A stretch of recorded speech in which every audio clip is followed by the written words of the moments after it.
Iniciando gravação. Bem, então nós estávamos gravando a apresentação do PowerPoint do Ubaldo e precisamos fazer uma rápida interrupção, até para a gente lanchar um pouquinho aqui. Professor, Manda, desculpa novamente.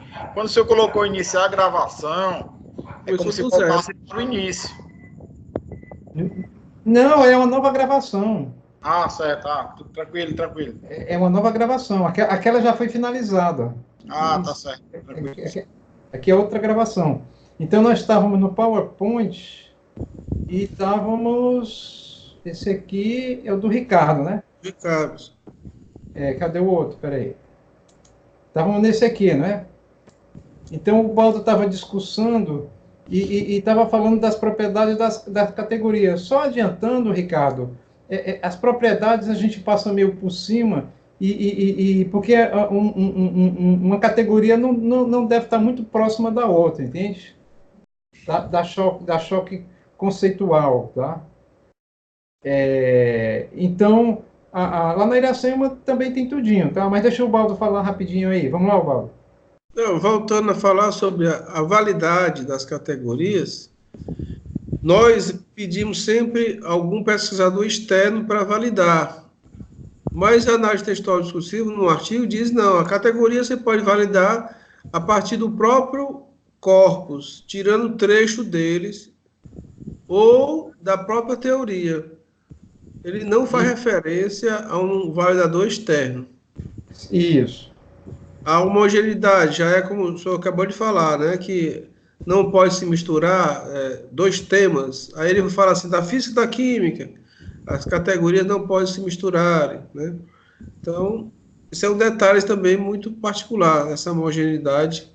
Isso. A gente verificar isso, se está ocorrendo ou não, dentro das nossas escolhas das categorias. Pronto. Pode ir em frente? Pode.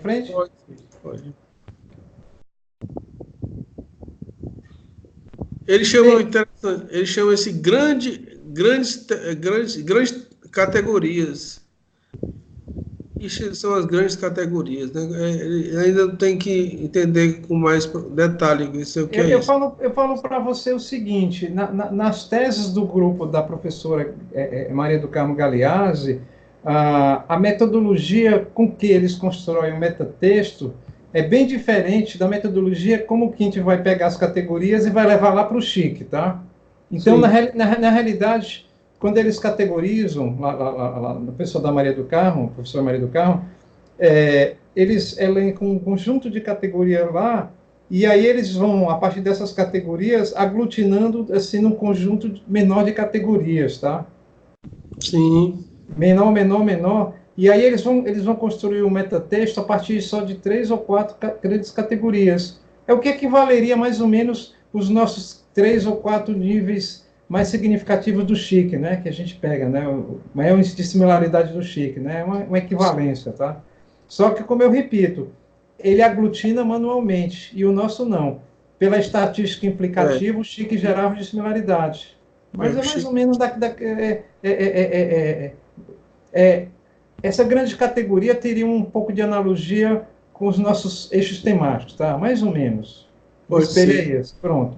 É isso. Bom, pode passar. Vamos passar mais uma. São várias, muitas. 13.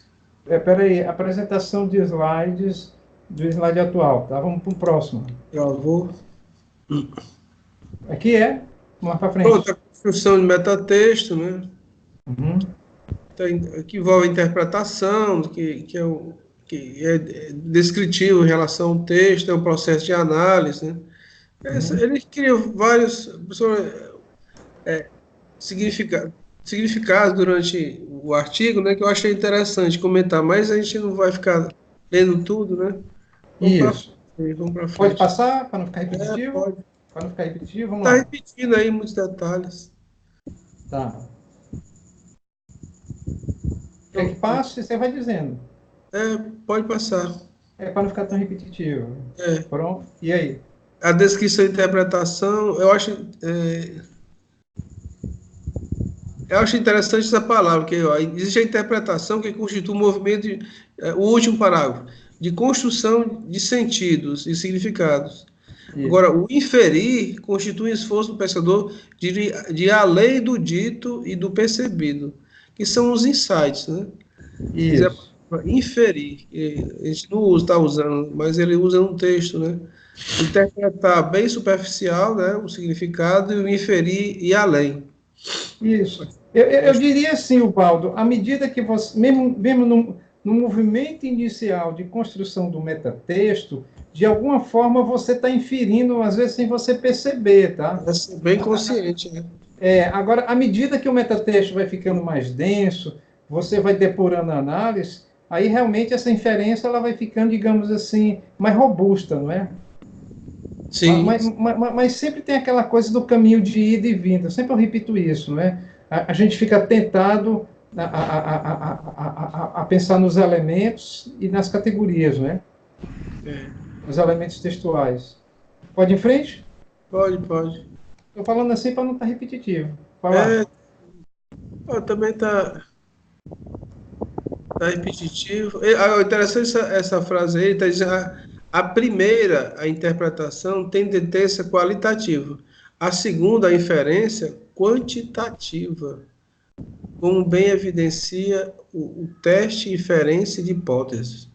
Aí eu precisaria olhar lá no texto, porque teste de hipótese, teste inferencial de hipótese tem a ver muito com quantitativo e com estatístico, entende?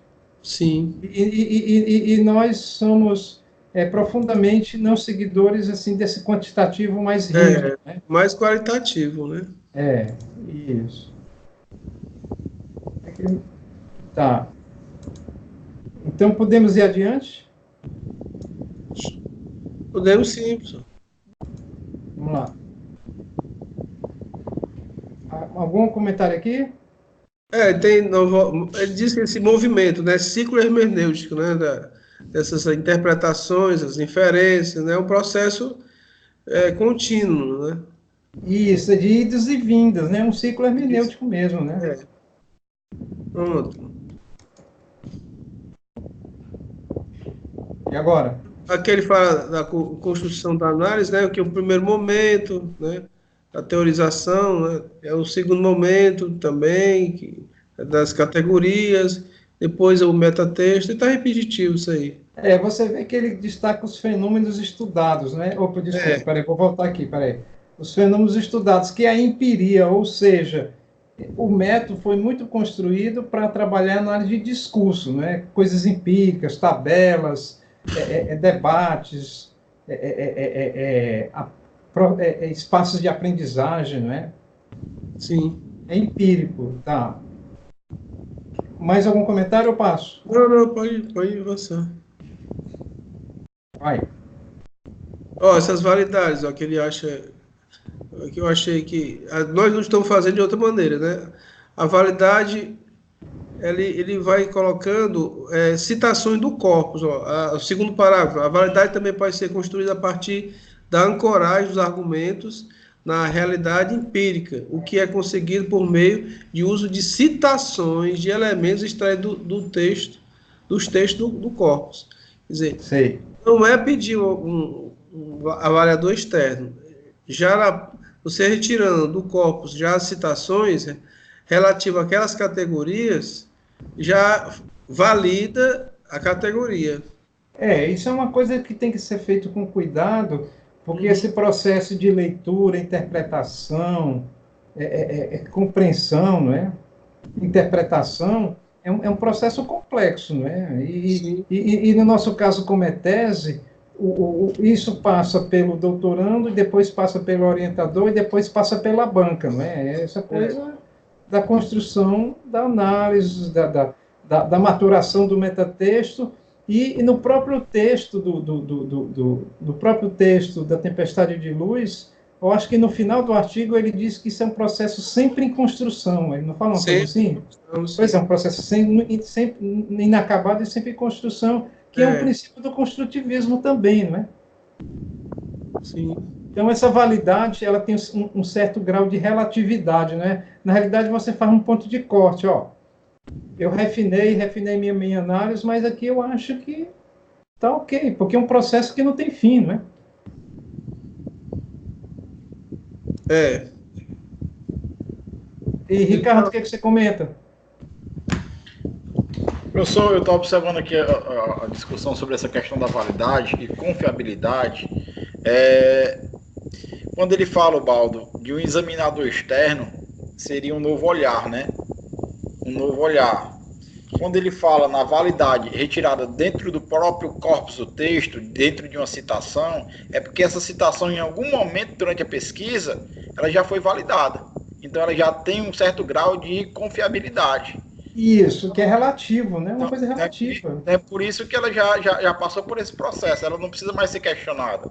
Ela já é aceita, já é validada. Acho que foi assim que eu entendi. Até porque pelos princípios filosóficos, os princípios filosóficos da epistemologia, o conhecimento humano é um processo sempre em construção, né, cara? O conhecimento humano, a civilização humana, o pensamento humano, a nossa própria evolução biológica cognitiva também é um processo continuado, né? Com certeza. Isso. Agora, tem aquela história, ciência temos que ter algum critério que nos considere um mínimo de aceitável como rigor científico, né? Uhum. Mais alguma coisa, Baldo, aí? Não, tudo bem. Vamos adiante. Pronto, vamos lá. Baldo? Deixa o seu movimento para o caos. Pronto, aquela história do caos, né? Que é um Isso, processo caótico, né? A nível de até isso, inconsciente, que envolve essa isso, intuição, né? isso. Nesse processo de unitarização, categorização, metatexto, essa construção que do desorganizado para o organizado, né? Para construir o metatexto, tudo é um movimento caótico. É porque aqui, quando ele fala um conjunto desordenado, é que as peças não necessariamente se encaixam, né? Ó? Não segue uma certa ordem. E quando ele fala caótico, é mais do que desordenado, né? Quando ele fala caótico, é algo que te leva à confusão, tá? Sim. A desordem lhe leva à confusão. Agora, o que o Huck fala lá, né, do princípio caótico, é que o caos e a ordem, que aí é outra coisa, né? A ordem é outra coisa, são dois elementos que sempre estão presentes, certo? No nosso pensamento e linguagem, eles se comunicam e interagem através de processos lógicos dedutivos, indutivos e intuitivos, né, no nosso pensamento. Agora estou falando do nosso pensamento. Professor, essa fronteira que existe aí entre o caos e a ordem, Isso. Né? Essa zona do sagrado, né? Que é uma zona, né? É uma zona de transição, é um novo, é uma emergência de Isso. coisa que vai surgir, é uma terceira possibilidade também, pegando Isso. o terceiro incluído. Né? Aquilo que nós não percebemos, né, Carolina? Você está falando isso ainda. Assim, essa zona do sagrado, essa fronteira entre a ordem e o caos, Isso. segundo a complexidade aí, ela está muito relacionada ao nível de maturação e de compreensão do sujeito, né? Do sujeito, exatamente. Porque aqui a gente tem que ter cuidado com o seguinte: quando a gente está falando em ordem, ordem é aquele princípio, digamos assim, aquela coisa que nós compreendemos. E quando ele está falando ali em conjunto desordenado, ele está falando que as coisas aparentemente não têm assim, um sentido de ligação, né? Então, assim, pelo que eu consigo compreender, a passagem da desordem para a ordem, ou da ordem para a desordem, essas idas e vindas, passando essa zona do sagrado, essa zona de maturação, é um processo contínuo de ascensão.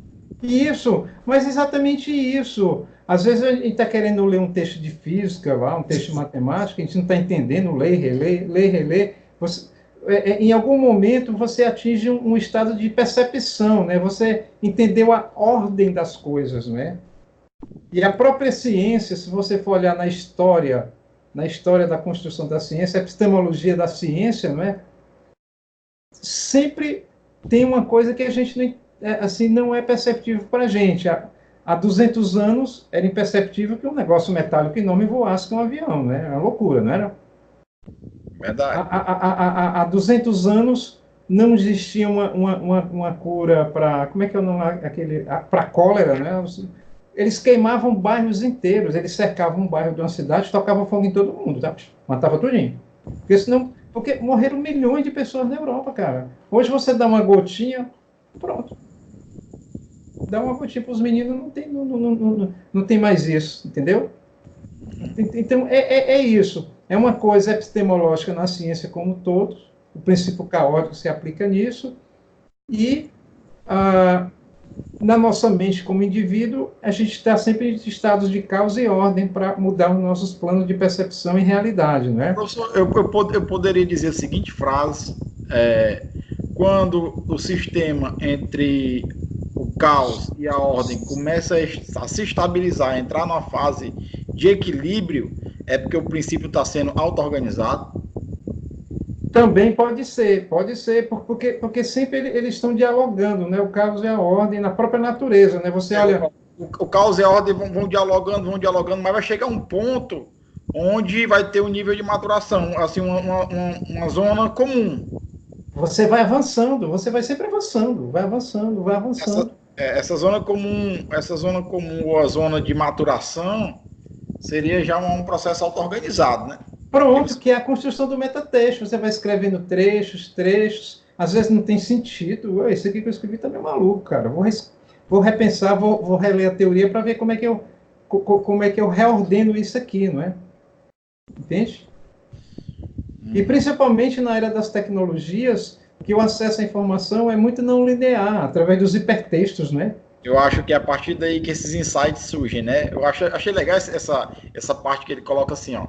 O movimento como um esforço de operação em nível inconsciente, preparando para condições de intuições. Ou intuição. E pronto. Né? Então você fica naquela busca do equilíbrio entre a ordem e o caos, isso, buscando chegar a uma auto-organização, e nessa fronteira, no teu nível de consciência, surge de repentemente aquele flash. E isso novo, que é o flash da tempestade de luz, não é, cara? A gente chama da intuição. A metáfora. Isso é muito complexo. Porque exatamente, aí você traz mais o princípio da complexidade, porque pouco o Roque Moraes, ele vai buscar a epistemologia de dentro lá da teoria da complexidade, né? Que ela vai defender muito essa coisa de multidimensionalidade, multireferencialidade, não linearidade, lógica ternária, não é? Esses elementos, não é isso? É isso mesmo. E como diz aí embaixo que eu estava lendo, o pensamento é inconsciente, não é? Parte do pensamento ele é complexo, ele é inconsciente, né? Uhum. Tranquilo? Ok. Alô? Vamos avançar. Alô? Vamos avançando. Alô? Alô? Alô? Ok, tô ouvindo.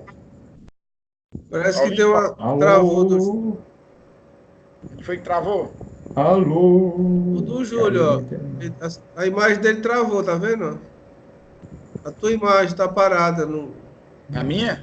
Aí embaixo, ó. Na tela principal. Alô, Ricardo, Valdo? Pronto, Alô? Voltou? Alô, vocês voltaram? Sim, normalizou, professor. Mas a imagem tá travada ainda do Ricardo. O Ricardo não voltou não, né? Essa imagem aqui é do computador do professor Júlio, não? Pois é, do professor Júlio, é da tela dele. Vocês estão me ouvindo? Professor, tenta passar um slide, professor. Passa o slide, professor. Vou pegar o PowerPoint aqui, peraí. Passar o slide, né? Vamos passar. Viram? Novo. Não, Novo travada. slide. Tá travada a tela. Tá travado? Tá, do computador. Será que o Skype... Vamos gravar de novo, né? Vamos disponibilizar. Professor, tá gravando desde o começo, vendo? Tá na sequência do tempo que estava antes. Tá gravando. E eu tô vendo o Baldo travado na imagem e o Ricardo se mexendo na imagem. Não, eu tô em movimento em cima, professor. Aí é na tela do senhor que... Na parte principal que não tá... Alguma coisa endoidou aqui, não é? Vamos encerrar essa gravação e começar outra, tá? Eu Professor, vou... Oi, se o senhor só voltar a compartilhar a tela de novo, será que não volta, não? deixa eu O ver. senhor não está conseguindo passar o slide, é isso? Mas vocês não estão vendo o PowerPoint não quando eu mostro aqui? Em movimento não, professor. Isso está passando? Passa aí. Vou passar aqui nesse aqui. Passei. Não, tá, parece não. É que Tá aqui não está travada a passando, não. tela. Peraí, tem alguma coisa travada aqui. Peraí. Deixa eu Professor, ver aqui. professor, o senhor apertou ali compartilhar a tela, ó. Aperta de novo nesses dois quadradinhos aí, por favor. Eu compartilhar a tela? É, aperta de novo aí. Peraí, é aqui, né? Tá compartilhando, viu? Mas tá na imagem do seu esses dois quadradinhos, não tava não. Eu vou parar de compartilhar e compartilhar de novo. Peraí. E vou compartilhar de novo. Pronto. E agora? Avance, bota no slide, professor. Vamos para o slide. A gravação não caiu. Deixa eu ir lá para o slide. Peraí. Não, não. Peraí, só um momentinho. Tem aqui o slide. Pronto. É esse? É. Eu vou fechar aqui o meu PowerPoint e abrir de novo. Peraí. Tá no 12. Eu vou fechar o PowerPoint. Peraí. Não, mas. Não, professor, não precisa sair, não. Acho que já normalizou. É? Abra ele todo e passe o slide. Peraí, pô. É a apresentação do slide atual. Pô. É isso aqui. Pronto. Agora tá passando. Ó. Pronto. Estão vendo? Beleza, beleza. Ah, e agora, Ubaldo? Vai lá. Tá em qual deles aí? Tava no. Emergência. Slide foi. Era desse aí, professor. Volta. Esse já foi, né? Avança, avança, Foi, já foi. avança. Agora. Vai, Ubaldo. Uma emergência do novo, né? Através de insights e esses relâmpagos, né? De visões, né? Essa forma e meio inconsciente, né? Para ter um novo, né? Um fenômeno de forma global e holística, né? Que ele considera, né? É o Isso. terceiro estágio do ciclo, né? A comunicação Isso. para novas compreensões. Isso. Então, é um esforço consciente e racionalizado, eu considero também. Tranquilo. Pode ser outro? Pode avançar aí. Vou ler só os negritos mesmo. Então, comunicando as compreensões emergentes, né? Em forma de metatexto, né, professor? As comunicações, né? Então, Isso. o terceiro estágio do ciclo de análise é a comunicação das novas compreensões atingidas ao longo dos dois estágios anteriores. Pronto. Outro? Pronto. Referência, não precisa, Pronto, acabou. terminamos então. Pronto. Bem, então. Aí volta lá para o primeiro, professor, pro geral. Aí tem no segundo slide é o mapa conceitual. Pronto. Está bem resumido aí o mapa. Deixa eu tentar aumentar aqui o tamanho. Eu vou aumentar no meu computador, o senhor vai só acompanhando aí. Daí o Ricardo. Tá ouvindo, Ricardo? Tá muito nítida não a imagem, tá muito pequeno. Deixa eu tentar aumentar aqui. Eu vou aumentar aqui, Bota na peraí. apresentação de slide, professor. Bota na apresentação que dá melhor. Ele abre. Apresentação de. Aí é. Pronto. Pronto, agora melhorou. Dá para Então, ler, Ricardo? Dá para ler, dá. Então, análise textual qualitativa, né, sendo um exercício hermenêutico de interpretação por parte do pesquisador, sendo também um processo organizado de construção de compreensão, a partir de corpus textual, realizando a interpretação e a inferência. Então, essa análise qualitativa, ela tem uma sequência de 3 componentes: a unitarização, a categorização e o metatexto descritivo e interpretativo. A unitarização é a desconstrução dos textos do corpus, né? Isso. A categorização estabelece as relações entre os elementos unitários, como modo de focalizar o todo por meio das partes, sendo as categorias a priori emergentes, tendo propriedade de validade e homogeneidade. A validade construída a partir da ancoragem dos argumentos da realidade empírica, o que é conseguido por meio do uso de citações de elementos extraídos dos textos dos corpos. E a homogeneidade construída a partir de um mesmo princípio e de um mesmo contínuo conceitual. Enquanto o metatexto é o capital do novo emergente, em que a nova compreensão é comunicada e validada, sendo um movimento espiralado, um processo reiterativo, em que o questionamento e a crítica estão sempre presentes. Ok? Ok. Então, quando ele fala categorias sendo a priori e emergentes, quando ele fala a priori são as categorias tiradas a partir do referencial teórico, são as categorias dedutivas. E as emergentes são as indutivas, são obtidas a partir da empiria. No nosso caso, a partir das nossas experiências, que é a prática pedagógica, que são os narrativas postadas pelos alunos no Teledoc, tá? Beleza. Bem, aí eu vou... Pode sair? Pode sim. Eu vou sair aqui do PowerPoint, tá? Peraí, escape. Vou fechar o PowerPoint. Não fechar a coisa errada aqui. Vou fechar esse negócio aqui. Vou fechar esse outro PowerPoint aqui, para não ficar muita coisa. Só, pronto. Então, então vamos voltar aqui para o nosso Skype, né? Bem, então, gente, com isso nós encerramos esse ciclo de estudos da TD, foi ótimo, já estamos com 26 minutos de gravação. Como é a primeira vez que eu faço isso, depois eu vou tentar disponibilizar os 2 arquivos de vídeo para vocês, tá? O primeiro passo. Há um tempo atrás, eu sugeri a vocês, e mandei o link, e posso mandar de novo, da aula do Deleuze. O Baldo não pôde ainda assistir a aula do Deleuze. E você, Ricardo, assistiu a aula vídeo do Deleuze? Professor, aquele vídeo do Deleuze que o senhor passou durante aquela aula presencial, o senhor lembra? Se for esse, acho que sim. Não, não faz mais ou menos um mês que eu passei. Pelo WhatsApp. Pelo WhatsApp. Eu vou passar de novo, porque é importante vocês assistirem, ok? Eu acho que uns 19 minutos é muito interessante vocês assistirem, tá? Para o processo de categorização. Agora eu pergunto para o Ricardo. Ricardo, depois de toda essa conversa, esse todo lhe ajudou no processo de categorizar? Você está categorizando, vai categorizar as categorias de aprendizagem? Como é que está isso?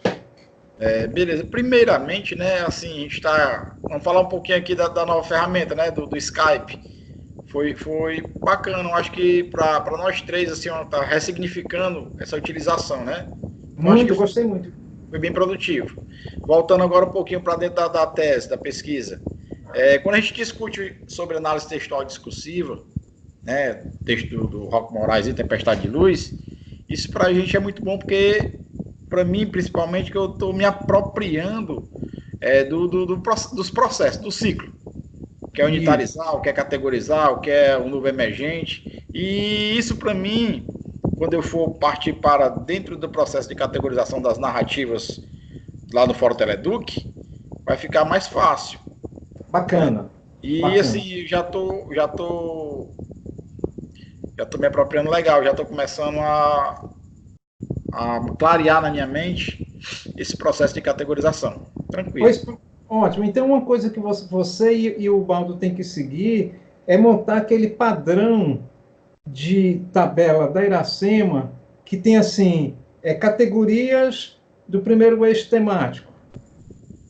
Aí tem lá número, aí vem categoria 1, 2, 3, título da categoria, outra coluna descritiva da categoria, e na última coluna, quem são as pessoas, os sujeitos que estão associados àquela categoria, não é? Que você vai ter que pegar os alunos participantes e codificar, por exemplo, eu, JWR, por exemplo, né?